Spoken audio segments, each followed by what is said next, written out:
On the next Canine Corner, we're learning some doggy table manners from dog trainer Diane Bassett, and we'll tell you the best ways to keep your pet safe on Halloween. And the Whiskers and Tails Foundation is here with some great dogs who are looking for their forever homes. All this coming up on the next Canine Corner.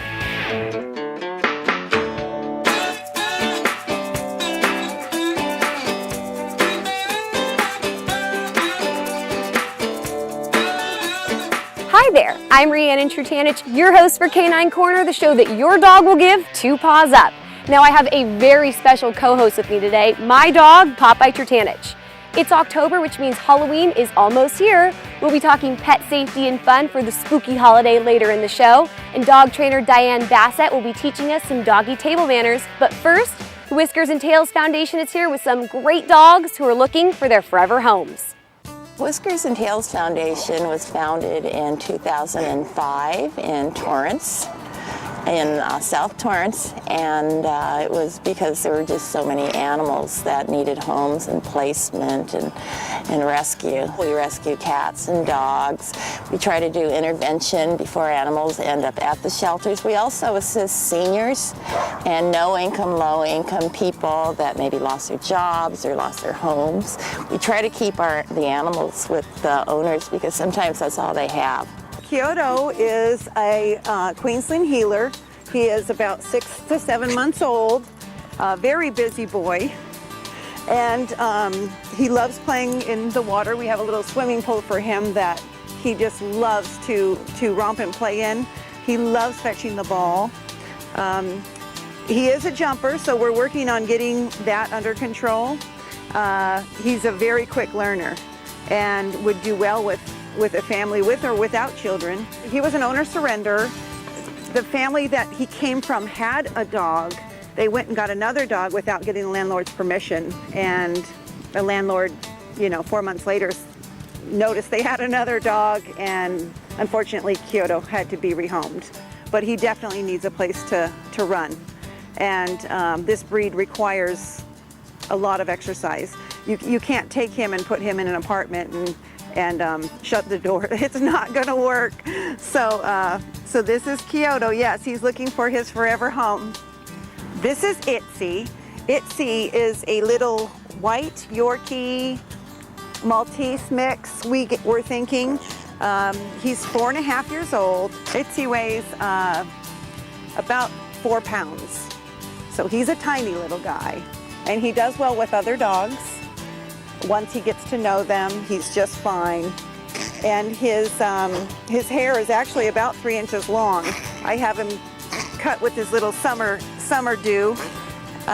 He was born with a birth defect. He has a collapsed trachea. It makes it difficult for him to breathe. So we've had x-rays done. A cardiologist has looked at ITSY, and the cardiologist said, don't consider surgery because he wouldn't make it through. So he does have his couple cough medicines that he takes. He is so sweet. He just has a problem breathing. He came from Bakersfield. Actually, he was another owner surrender that the lady he was an outdoor dog and didn't come ever allowed in the house. And we were glad to bring him in because he can't be out in the elements with being just so little. He would do great in a home with someone who's home a lot, a very quiet home with not a lot of traffic, but we love him. Hi, ITSY. Yes, kisses, and he loves to give kisses. This is Sergeant Pepper. Pepper is from a shelter in Porterville. We went up to rescue other dogs, and he was one of the ones we brought back with us. Pepper is about 2.5 years old. We have him listed as a terrier mix. We're not really sure what breed he is. He weighs about, how much do you weigh? About 10 pounds. He loves to play ball and play with the other dogs. He's a little bit barky at first when he meets new dogs, but after 20 minutes he's fine. He loves to give kisses and be on your lap. So we've had Pepper for a while, just haven't found him that forever home yet. We're still working on it. And we're not gonna give up. That's right. If you're interested in adopting any of these dogs, please contact the Whiskers and Tails Foundation at whiskerstails.org or at 310-547-5440. More and more restaurants are allowing us to bring our canine companions, but we want to make sure they're well behaved when we dine out. Dog trainer Diane Bassett met me at the Lazy Dog Cafe in Torrance to go over some doggy table manners tips. It's really important when you go out in public that you are ultra courteous. And so we can't assume that everybody out there loves our dog. And we can't assume, it's really a privilege to be in a place like here at the Lazy Dog where we're allowed to have our dog on the patio, and a lot of restaurants do allow that. But not everybody on the patio necessarily likes dogs.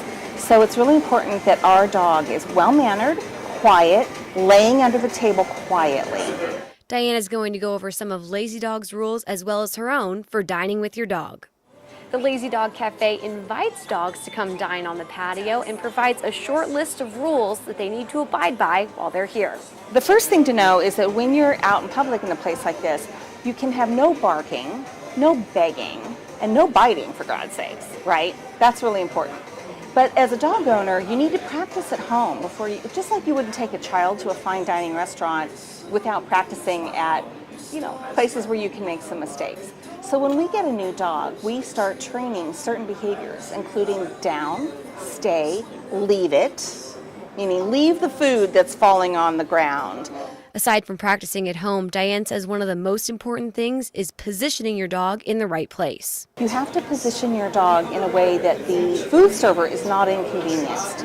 That means all the way under your chair if possible. And if that's not possible, then you need to position them under the table or right next to your chair. You want to let your food server have access to the table and be able to reach in and reach out. The other thing you want to practice at home is practicing with your dog where the dog is positioned under the chair, and I remind the dog to stay, and I get up, but the dog stays under the chair. So my moving is not a signal to the dog that we're all getting up. The dog doesn't move from out from under the chair until I release him. And then meanwhile, if I need to get up, I leave him under there for a sec, I get myself up, I get the leash, ready, and then I release him and we go out together. Once you have the seating arrangement figured out, make sure you pay attention to what is going on in the restaurant, like other dogs being around. So the next thing to know is that this is not the dog park. This is not the time for your dog to go visit with other dogs that are there. Many of those people are trying to have their own conversations. Even though you're eating, remember to pay attention to your dog and what he or she might need. So the next rule is you, of course, need to potty your dog before you arrive. This kind of a situation is a lot of stimulation. And most dogs, they may not show it on the outside, but it's more stressful for them. They may even, of course, they're going to enjoy coming with you, but it's more stressful for them. They're going to have to go again sooner than you realize. So you want to make sure they're empty when they arrive. And then you want to be aware of certain signals that your dog may give you saying, "Mom, I have to go." Needless to say, you never leave home without a baggie. You must be prepared. It's also a good idea to bring treats along to reward your dog. I'm a big believer in training with positive reinforcement. And I always leave home with some convenient dog treats. I call these crackers. These are very healthy and you can break them into small pieces. So you want to remember to reward your dog intermittently for this long duration. And while we're talking, I'm paying attention to how long my dog has been good. And he's been sitting under there, he's been really good. This is my way of saying, hey, thank you. So you reinforce, and that's how you get longer and longer durations. If you're planning on taking your dog to an outdoor restaurant for the first time, it's important to get a lot of practice at home, then try going to a less crowded environment first. You train and train and train at home until you think you're ready to go out into a public place where there's not a lot going on yet. So we want to raise the bar on the level of distraction in the environment slowly. Diane says that if your dog does not behave in a restaurant, he or she most likely has not had enough practice. But if you find yourself in that situation, it's best to step outside with your dog. It is a courtesy to everyone around you. If your dog is having a meltdown or is not acting appropriately, you discreetly get up and you get the heck out. And you might be able to regroup him out there, get him to settle, come back in, try it again. But if that's not the case, you need to note that you made a big mistake by bringing him, and so shame on us, right? And B, as a courtesy to everyone else, try to pay for your lunch and get out of there. If I'm meeting my friend for lunch, I don't want the whole focus to be on the dog, on the dog, on the dog. And I would imagine that my friend would be really annoyed with me if I was constantly interrupting us and correcting the dog or having to deal with it. She would think, why the heck did you bring that dog? I mean, the ideal situation is that your dog is so well-mannered, it's under the table quietly, you're having a great conversation with your friend, your dog is not disrupting the scene, and no one even knows there is a dog. And then when you get up to leave the restaurant, people say, I didn't even realize there was a dog under that table. That's the ideal situation. With enough practice, you can bring your dog and have an enjoyable lunch. All of this is practice, practice, practice in all kinds of situations. And then you'll have a dog that is really well-mannered out in public, and you'll be welcome in situations like this. If you're interested in dog training with Diane, go to dogtrainingwithdiane.com or email diane@dogtrainingwithdiane.com. Those were some great tips. Popeye, were you taking notes? We will definitely have to go to the Lazy Dog Cafe soon. We're going to take a short break, but don't go anywhere. When we come back, we'll be talking pet safety and fun for Halloween.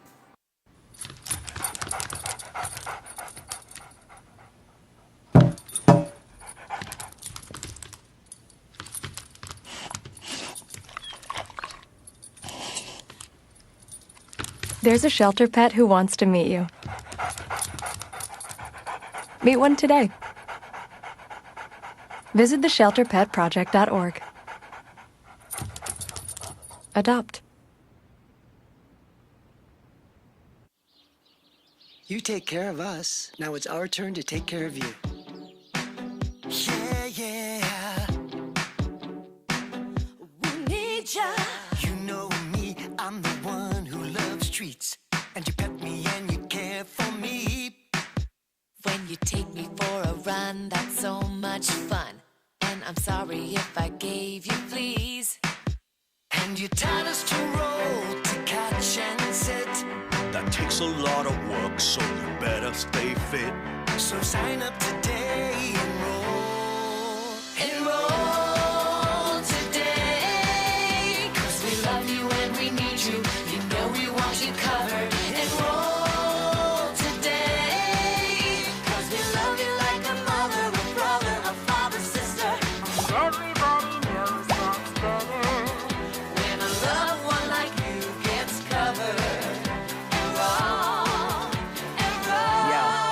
Yeah. So listen to me, a talking pug, you see. If you get health insurance, preventive care is now free. So sweet. Enroll today. That's what we're here together to say. Enroll today. Take care of people for goodness sake. There's a plan for every budget, so don't accept defeat. Now you can get covered and still Buy me treats. Enroll! So come on, y'all, there's no time to waste. 'Cause we love you, we need you, can't say no to this space.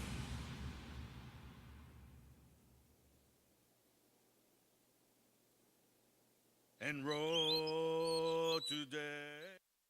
Welcome back to Canine Corner. I'm your host, Riannon Trutanich, and this is my co-host, Popeye Trutanich.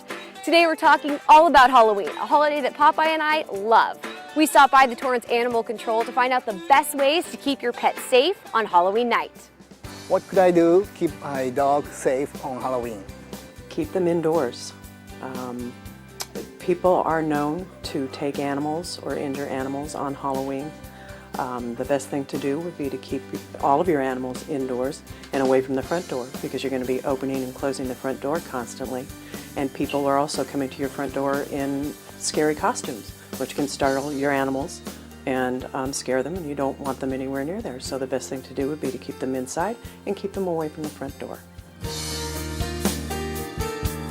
If you're in the city of Torrance, you need to call Torrance Animal Control at 310-618-3850. And you can also try checking with the Carson Shelter, because if we find any animals, or any citizen in the city of Torrance finds any animals, that's the shelter that they would have to be taken to. So that would be my suggestion for that. It's also a good idea to make sure that your pets are properly tagged. So if they have ID tags, they either have a Torrance license tag or a personal identification tag. And if they're not microchipped, it's a real good time to get them microchipped because that's permanent identification that can't fall off or get torn off or catch in a bush or a branch. That's a good idea because people start to mess around with the neighborhood, or if they're shooting firecrackers, even though it's not the holiday for that. People do all sorts of things. So it's a good idea to start a couple of days ahead of time and even a couple of days after Halloween to keep your pets indoors for mischievous pranksters that are out there. What can I do if there's a trick-or-treaters in the door? The best thing to do is to keep them away from the door because some of those folks coming up and their costumes may just startle your pet or scare your pet, make them anxious, maybe agitated, and you don't want any incidents at the front door on what's supposed to be a fun evening. Why shouldn't you not let your dog eat human treats on Halloween? Well, candy's not a good thing, especially chocolate. Chocolate is toxic to animals. The darker the chocolate, the more toxic it is going to be. So you definitely want to keep your human treats away from your pets on Halloween and make sure your pets cannot get anywhere near those candy bowls because that could be an expensive trip to the veterinarian. I want to know what are the precautions that you need to have to protect your dogs during Halloween when there's a lot of decorations involved. Well, decorations are great, but you want to be careful with all of your electrical cords, wires, because pets like to chew on things, and if they happen to chew on the electrical cords, they can become electrocuted. That can be deadly. We don't want that. It could also end up as another expensive trip to the veterinary hospital. Another thing to be careful of is if you're carving jack-o'-lanterns and you put live candles in the jack-o'-lanterns. You want to make sure those are away from your pets. They can accidentally bump it, knock it, burn themselves, injure themselves somehow, or possibly even start a small fire in your own home. I would recommend, small little electrical lamps maybe to put inside the pumpkins for Halloween. So just some things to think about and be careful. Great questions and great answers. Now Halloween is a holiday for dogs too, right Popeye? Let's take a look at some fun Halloween things for dogs. Make some homemade healthy dog treats, dress up your dog only if he or she seems comfortable with it, or curl up with your dog on the couch and watch a scary movie. All of these are great ways to celebrate Halloween with your dog, but the most important thing is their safety on Halloween and all holidays. Jean Brusavich, founder of TranquilPet for animal healing and wellness, is here to tell us how to keep our pets safe throughout the holiday season. I'll go over a lot of the foods that are toxic to them for Halloween, Thanksgiving, and Christmas. Like example, alcohol, chocolate, especially dark and baking chocolate. Xylitol is a sweetener that is very toxic to pets. Halloween plants such as pumpkins and corn may not be toxic to them, but it can get stuck in their urinary tract or their bowel tracts and cause problems. Turkey skin especially. If you're going to give them turkey, please give them a little bit and make sure that it's very well cooked, because if not, it can, even for us, it can have bacteria and cause salmonella poisoning. Bones, certain bones can get lodged within their tract system. Sage and other herbs, I know that we like to put them into stuffings. They contain essential oils that could be also toxic to your pets. Onions and onion powder, that's another thing. Be careful in the stuffings and in even seasoning your turkey and your foods. Be careful you don't give those things to your pets.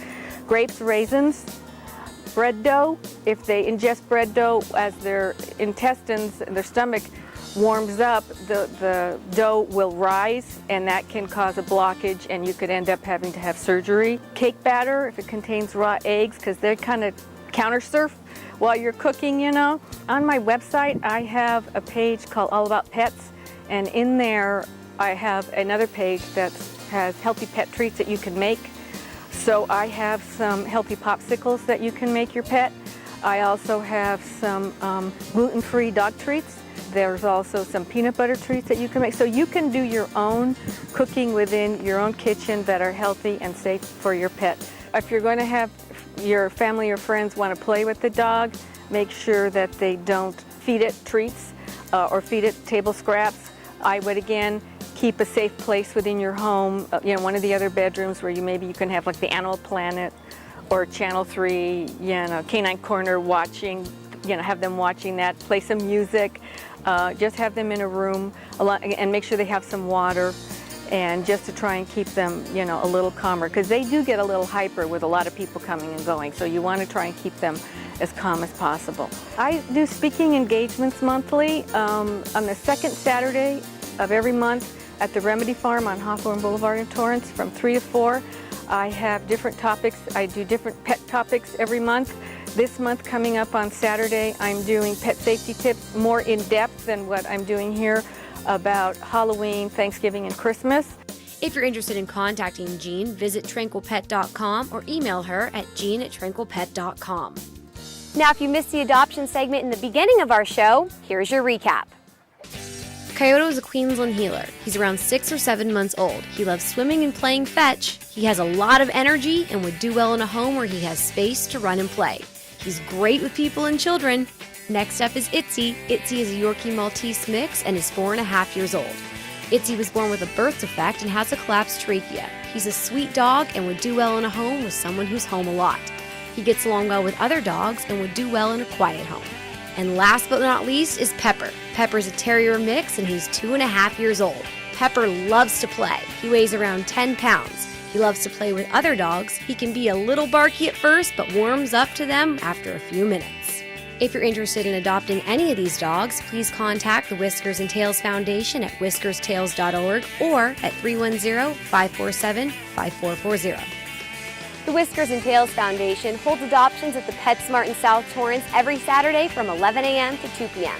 Now, Popeye isn't the only dog who loves dressing up for Halloween. Our Facebook friends send in photos of their adorable pups in their Halloween costumes. Let's take a look.